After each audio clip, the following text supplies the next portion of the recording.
ধোনির দল থেকে বাদ এই তারকাকে দলে টানতে ঝাঁপালো কেকেআর।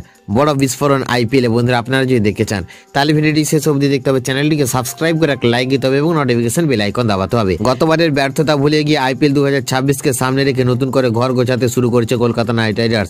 ইতিমধ্যে ঝড়ের গতিতে প্রধান কোচ থেকে শুরু করে বোলিং কোচ সবাইকে নতুনভাবে নিয়োগ করছে শাহরুখ খানের ফ্র্যাঞ্চাইজি। 15ই নভেম্বরের প্রকাশিত রিটেনশন তালিকায় বেশ কিছু চমক ছিল।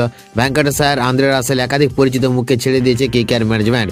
তবে এই সিদ্ধান্ত নিয়ে কোনো রকম আফসোস নেই তাদের, বরং নিলামে দক্ষ ধারাবাহিক পারফর্মারদের দলে টানা এটাই এখন দলের প্রধান লক্ষ্য। শোনা যাচ্ছে আসন্ন সিরিজের জন্য একজন বিশ্বাসযোগ্য ব্যাটসম্যান খুঁজছে কেকেআর। সেই কারণে আলোচনায় চলে এসেছে চেন্নাই সুপার কিংস থেকে বাদ পড়া রাহুল ত্রিপাঠীকে কম দামে দলে ফেরানোর সম্ভাবনা নিয়ে। কলকাতার হাতে সর্বাধিক অর্থ থাকায় এই সুযোগ কাজে লাগাতে পারে তারা। যদিও সাম্প্রতিক ফর্ম রাহুলের পক্ষে নেই।